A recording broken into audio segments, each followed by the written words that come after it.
Bagaimana kabarnya Bapak hari ini? Alhamdulillah, pangastu dengan sehat. Alhamdulillah Bapak ndiriknya. Begini Bapak, Ya, pada hari ini saya mau melakukan wawancara terkait dengan pengambilan keputusan. Jadi di sini nanti akan ada beberapa poin yang saya tanyakan ke Bapak ya, terkait dengan pemimpin pembelajaran yang ada di SMP Negeri 1 Mbayat. ya. Selama ini bagaimana Bapak dapat mengidentifikasi kasus-kasus yang merupakan dilema etika atau bujukan moral Bapak? Ya, kalau untuk mengidentifikasi tentunya eh, sebuah permasalahan itu kita juga perlu memilahkan atau mengelompokkan bahwa permasalahan itu misalnya individu lawan kelompok kah, atau rasa keadilan lawan rasa kasihan kah, kemudian apakah itu kebenaran lawan kesetiaan, apakah itu jangka pendek lawan jangka panjang. Jadi semua permasalahan kita komunikasikan atau kita kelompokkan menjadi seperti itu. Artinya kelompok-kelompok kategori-kategori paradigmanya kita maksudnya kita bagikan itu, ini masalahnya antara individu dan kelompok, ataukah rasa keadilan lawan rasa kasihan, ataukah kebenaran lawan kesetiaan. Oh iya. Jadi kita identifikasi dulu. Oh iya, berarti pada intinya diidentifikasi, Ya, menurut dikelompokkan kategorinya. iya. Berikutnya, selama ini bagaimana Bapak menjalankan pengambilan keputusan di sekolah Bapak, terutama untuk kasus-kasus di mana ada dua kepentingan yang sama-sama benar atau yang sama-sama mengandung nilai kebajikan? Ya, jadi ketika harus memecahkan sebuah permasalahan, kita harus menggunakan beberapa prinsip ya. Yang pertama, misalnya permasalahan itu prinsipnya berpikir berbasis rasa peduli. Kemudian kita berpikir dengan berbasis dengan aturan yang ada atau kesepakatan keyakinan yang kita sepakati bersama di sekolah, ataupun kesepakatan keyakinan yang sudah ada dari aturan yang berlaku. Kemudian prinsipnya berbasis pada hasil akhir. Jadi semua permasalahan kita, cara pemasarannya adalah dengan beberapa prinsip yang seperti saya utarakan di depan, berbasis rasa pedulika, nanti kemudian berbasis peraturankah, atau nanti berbasis pada hasil akhirnya, atau nanti ketiganya kita blended, kita jadikan satu untuk menjadi menghasilkan sebuah keputusan yang nyaman bagi semuanya. Baik Bapak. Langkah-langkah atau prosedur seperti apa yang Bapak lakukan selama ini? Langkah-langkah ketika kita ada suatu permasalahan gitu ya, misalnya tentunya saja kita tidak semata-mata langsung bisa memutuskan bahwa kita keputusannya seperti ini, tidak bisa. Langkahnya yang pertama adalah kita mencari sumber ataupun menggali informasi dulu dari beberapa sumber. Misalnya yang punya permasalahan guru A, tapi kita harus ada sumber dari B atau C. Jadi ketika sumber itu masuk ke kami, kemudian kami musyawarahkan bersama.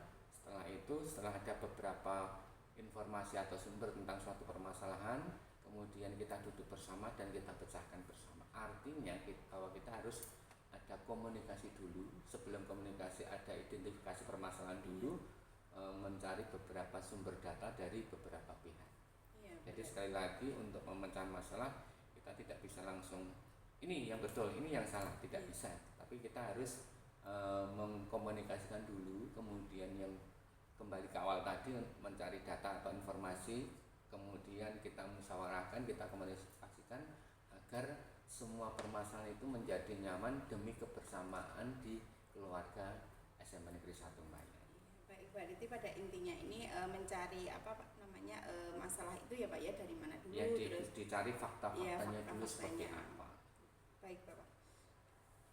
Hal-hal apa saja yang selama ini anggap efektif dalam pengambilan keputusan pada kasus-kasus dilema etika?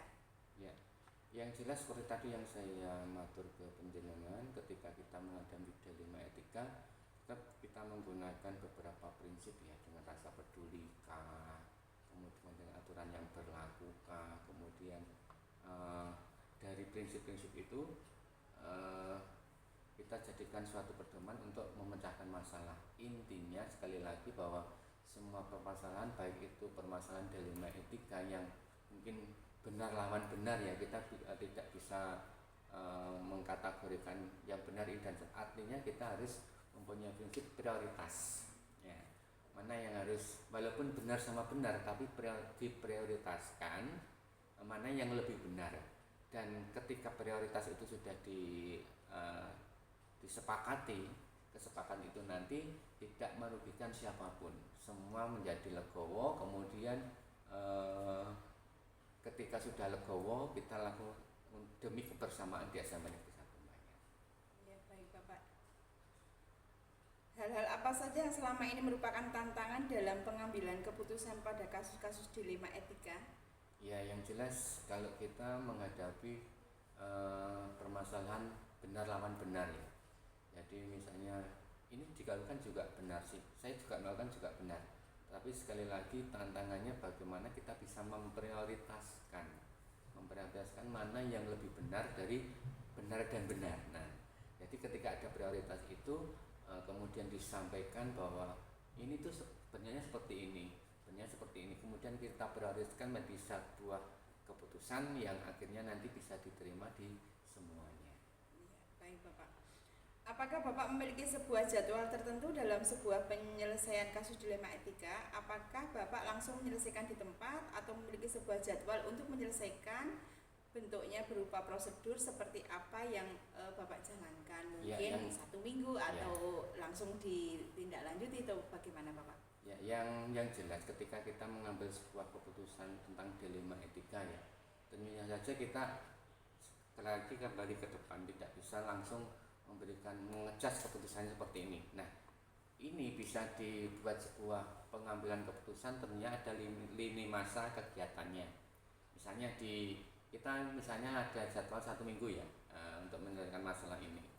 Di hari pertama misalnya kita kumpulkan fakta dulu, datanya dari data A misalnya. Kemudian di hari kedua data B, kemudian di hari ketiga nanti kita komunikasikan bersama. Kemudian di hari D mungkin selang ya untuk berpikir bersama. Kemudian mungkin di hari Sabtunya nanti kita baru bisa mengambil sebuah keputusan. Itu artinya bahwa ketika kita mengambil sebuah keputusan ada lini masa kegiatannya, ada jadwalnya, ada prosedurnya. Sekali lagi kalau masalah itu langsung diberikan sebuah keputusan, walaupun itu keputusannya benar, mungkin tidak benar bagi orang lain, sebenarnya hanya benar untuk diri sendiri. Yang jelas keputusan itu diambil dari beberapa lini masa kegiatan, termasuk tadi pengumpulan fakta dan datanya seperti apa, informasinya seperti apa. Kemudian kita mengumpulkan yang bersangkutan, kita dudukkan bersama, dimusyawarahkan, dikomunikasikan bersama, dan kemudian langkah ketiganya atau kalau di lini masa kegiatan di hari akhirnya baru bisa mengambil sebuah keputusan. Dan pengambilan keputusan itu sekali lagi tidak merugikan siapapun dan semuanya merasa legowo dan kita jalin untuk kebersamaannya. Iya, baik Bapak. Jadi sebuah penyelesaian kasus dilema etika yang Bapak terapkan itu mengumpulkan data dulu, komunikasi, terus keputusan, ada kegiatan yang terkait di mana itu kegiatan itu dalam bentuk apa ya Bapak? Ya, yang jelas juga ada tambahan untuk skala prioritasnya. Ketika kita menghadapi dilema etika antara benar lawan benar, nah itu yang kadang-kadang menjadi dilema bagi kita. Sama-sama benar tapi kita mengambil yang lebih benar, jadi ada skala prioritasnya. Baik Bapak. Adakah seseorang atau faktor-faktor yang selama ini mempermudah atau membantu Bapak dalam pengambilan keputusan dalam kasus-kasus dilema etika? Ya, kalau ditanya seperti itu, kita di sekolah SMP Negeri 1 Bayat kan dilahirkan sebagai makhluk sosial, artinya juga berinteraksi dengan orang lain. Ketika kita menemui sebuah kesulitan, tentunya ada beberapa teman sejawat yang bisa kita ajak untuk memusyawarahkan, untuk bisa kita gali ide-idenya seperti apa. Jadi yang jelas faktor-faktornya yaitu kita harus menyapa dengan teman sejawat, artinya bekerja sama, berkolaborasi dengan teman sejawat. Kemudian yang kedua kita harus fair ya, terbuka kepada siapapun teman sejawatnya untuk memecahkan sebuah permasalahan. baik Bapak. Jadi di sini terkait dengan dalam penyelesaian pengambilan keputusan itu pada intinya banyak hal yang terlibat ya Bapak.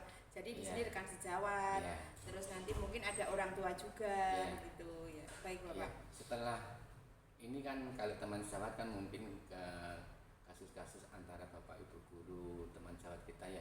Kemudian kalau kasus itu terjadi pada siswa, tentunya saja kita ada punya BK ya, punya BK yang kemudian nanti bisa kita buat mintakan pertimbangannya seperti apa. Inilah manfaatnya untuk berkolaborasi antara beberapa elemen-elemen yang ada di SMP Negeri 1 Mayan. Iya, baik Bapak.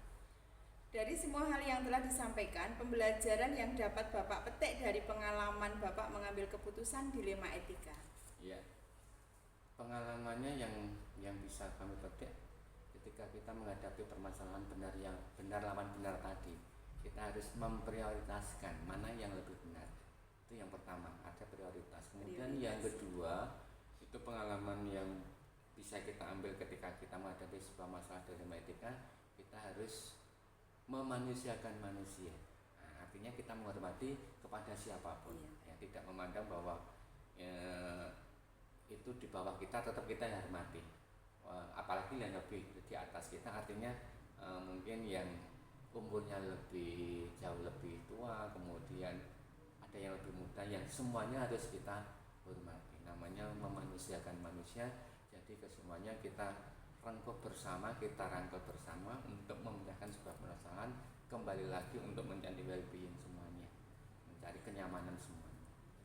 Memanusiakan manusia yang lebih penting ya Bapak ya, gitu. Ya. Terima kasih Bapak atas wawancara hari ini, dan terima kasih sekali atas waktu yang diberikan kepada saya. Tentunya ini memberikan pembelajaran yang sangat berharga bagi saya, karena ini merupakan ilmu baru Pak bagi saya, dan nanti tentu ini sangat kedepannya nanti bisa saya terapkan baik di kelas maupun di sekolah atau dalam lingkungan masyarakat. Ya, sekali lagi saya mengucapkan semangat terus untuk menggapai cita-cita dan menyelesaikan program-program penjenengan, apalagi sekarang di program guru penggerak. Semoga bisa terlewati, terlaksana, dan mencapai nilai yang memuaskan, serta panjenengan mendapatkan ilmu yang luar biasa dari program guru penggerak. Iya, terima kasih Bapak. Sama-sama. Assalamualaikum. Waalaikumsalam warahmatullahi wabarakatuh. Assalamualaikum Bapak. Waalaikumsalam warahmatullahi wabarakatuh. Terima kasih atas waktunya Bapak. Ya. Di sini saya mengganggu waktu Bapak. Ya. Perkenalkan, saya hari ini mengajar di SMP Negeri 1 Mayan. Ya. Di sini akan mewawancarai Bapak terkait dengan pengambilan keputusan selaku Bapak sebagai pemimpin pembelajaran di SMP Negeri 3 Cawas. Oh iya, iya. Bahwa pertanyaan yang pertama, selama di SMP Negeri 3 Cawas, bagaimana Bapak dapat mengidentifikasi kasus-kasus yang merupakan dilema etika atau rujukan moral? Dalam melihat kasus-kasus itu, kami lihat kasus-kasus itu, kami biasanya melihat kasusnya itu, kami nanti kolaborasi atau kita berkomunikasi dengan yang terkait agar kita mendapatkan fakta-fakta, bukti-bukti, data untuk menjadi dasar pengambilan keputusan dilema etika ini. Nanti kita dasar dalam pengambilan keputusan ini, nanti kita dasarkan atau dengan aturan, atau kita pakai kedekatan, atau kita nanti akan melihat dengan ada aturan, ada hasil akhir. Itu yang pasti menjadi pertimbangan kami. Itu, ya. Berarti yang pertama koordinasi, terus Iya. yang kedua pendekatan Iya. secara personal ya. Iya. Terus yang kedua, selama ini bagaimana Bapak menjalankan pengambilan keputusan di sekolah Bapak, terutama untuk kasus-kasus di mana ada dua kepentingan yang sama-sama besar atau sama-sama mengandung nilai kebajikan? Ya, dalam pengambilan keputusan itu, walaupun biasanya kasus-kasus dilema etika ini biasanya walaupun kelihatan itu kalau kita timbang-timbang sama, tapi kami selalu cermat mana yang perlu, yang urgent, yang perlu saya harus dahulukan. Biasanya yang nanti manfaatnya lebih besar itu yang kami saya harus duluan. Nah, nanti agar dalam pengambilan keputusan tidak salah. Walaupun untuk kegiatan sama pasti ada yang kita dahulukan. Itu nanti kalau kami dalam ada keraguan biasanya kami panggil tim kami, tim kerja kami, yaitu ada BKS dan juga bendahara, saja ngomong, saja kolaborasi gitu. Itu terkait dengan apa kepentingan yang lebih. Iya, iya. Itu ya Pak, Iya, yang diurus ya Pak iya, ya. iya. Terus berikutnya untuk langkah-langkah atau prosedur seperti apa yang Bapak lakukan selama ini? Dalam pengambilan keputusan dilema etika ini biasanya kami ada masa tek gitu, nanti kami secara langsung kita ambil data-datanya, kita ajak komunikasi yang bersangkutan. Akhirnya dari situ kami bisa pilih sebelum kami mengambil keputusan ini perlu nggak ini saya kolaborasi dengan tim kerja kami. Kalau itu memang perlu, nanti biasanya kami langsung panggil BKS dan kalau itu melibatkan bendahara berarti dengan bendahara, saya ajak ngomong, saya ajak bicara bersama. Nanti setelah itu ada keputusan kita bersama, ada kolaborasi antara tim saya dengan tim kerja kami, karena kami merasakan bahwa saya itu tidak sempurna. Saya pasti memerlukan penasehat dari tim-tim kerja kami, karena kami tidak sehat, kami tidak sempurna, kami tidak benar sendiri, kami pasti banyak kekurangan. Itu dari hasil itu biasanya yang sudah menjadi keputusan kita di dalam tim kerja. Kalau itu kita mau melibatkan Bapak Ibu guru, biasanya langsung saya bawa ke rapat. Jadi dari tim itu dulu kolaborasi, ada data, ada fakta, terus kami cari dengan berkomunikasi dengan yang bersangkutan, baru kita kolaborasikan dengan tim kerja, baru ke Bapak Ibu. Baik Bapak, berarti berkoordinasi dengan kolaborasi dengan data-data yang ada Iya, ya Bapak iya, ya. iya. Baik Bapak. Berikutnya terkait dengan hal-hal apa saja yang selama ini Bapak anggap efektif terkait dengan pengambilan keputusan pada kasus-kasus dilema etika Bapak. Ya. Yang sangat efektif adalah kami dalam pengambil keputusan ini dengan sesuai dengan fakta. Maka itu kalau kita berkomunikasi dengan yang bersangkutan itu biasanya kami minta untuk cerita yang sebenarnya biar kami mendapatkan fakta data yang jelas. Itu sangat efektif dan kami berusaha untuk masalah itu bukan kecil kita besarkan, tapi kita sederhanakan permasalahan itu. Jadi walaupun sebesar apapun masalahnya harus kita sederhanakan agar kita lebih enak dalam penyelesaian masalah itu. Baik Bapak. Ya. Berikutnya terkait dengan tantangan dalam pengambilan keputusan pada kasus dilema etika. Dalam pengambilan keputusan pasti ada tantangannya. Setiap kita mengambil kebijakan pasti ada pro dan kontra, itu sesuatu yang wajar dalam era demokrasi sekarang ini. Tapi kami selalu berusaha dalam hal ini, dalam pengambilan keputusan itu kami selalu berkolaborasi dengan tim kerja kami, dengan bendahara, dengan BKS itu agar keputusan yang diambil itu benar-benar bisa kita pertanggungjawabkan dengan teman-teman. Pada saat nanti penyampaian itu tantangannya pasti ada suka dan tidak suka, ada setuju dan tidak setuju. Biasanya yang ada yang tidak setuju atau tidak sepaham dengan keputusan kita sudah ambil, biasanya nanti kami berusaha untuk mengkomunikasikan yang bersangkutan dan berusaha memahamkan. Kadang-kadang hanya salah persepsi, salah pemahaman aja. Biasanya kalau kita sudah pahamkan, biasanya alhamdulillah selama ini bisa berjalan. Berikutnya, apakah Bapak memilih sebuah tata cara atau jadwal tertentu dalam sebuah penyelesaian kasus dilema etika? Apakah Bapak langsung menyelesaikan di tempat atau memiliki sebuah jadwal untuk menyelesaikan bentuk atau prosedur seperti apa yang Bapak jalankan? Kalau selama ini yang kita lakukan di sekolah itu